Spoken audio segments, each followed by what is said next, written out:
Isa akong dancer sa bar. Pinagtataka ko lang, bakit ang pagsasayaw sa bar ay may ibang dating sa mga tao? Bakit madali ka rin musgahan? Ganun pa man, okay na rin. Masaya na rin ako. Kontento na rin. Ang mahalaga, nasusustentuhan ko ang mga pangangailangan ko at di ako umaasa sa iba. Yun naman ang mahalaga, di ba? Kailan ko kaya may pagmamalaki ang trabaho pinaghihirapan ko rin?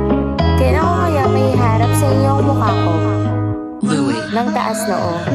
Mababang ibong ka man nila akong tanawin, madumi ka man sa kanila mga paningin. Kahit na gumawa ka pa ng mabuti at tama para sa kanila, ay masama ka pa rin. Masakit tiisin, tanggapin sa tuwing titignan mo ang sarili sa harap ng salamin. Tinatanong mo na lang ang iyong sarili, hanggang kailan mo kaya natiisin at tiyagain.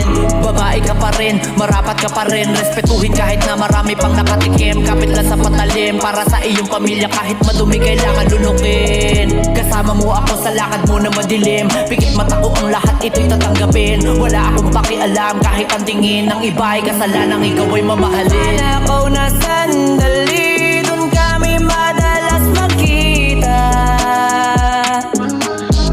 sa lugar kung saan ang saya ay napakadaling makuha, kung saan ang pag-ibig ay palihim na pinagsasaluhan. Kahit ang tingin ng iba, ito'y isang kamalian. Kasalanan bang ibigin ka? O kasalanan? O kasalanan? Kasalanan bang ibigin ka? O kasalanan?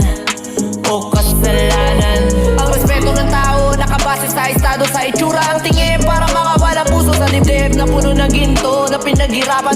Di mo hiningi kung kanin-kanino lamang, kung sino pa ang walang pakinabang. Bakit sila pa yung mayayabang? Sila pa yung may mga ganang mamunang para mga perpekto na walang mga sala. Sandali, dun kami madalas magkita, sa lugar kung saan ang saya ay napakadaling makuha, kung saan ang pag-ibig ay palihim na pinagsasaluhan. Kahit ang tingin ng iba, ito'y isang kamalian.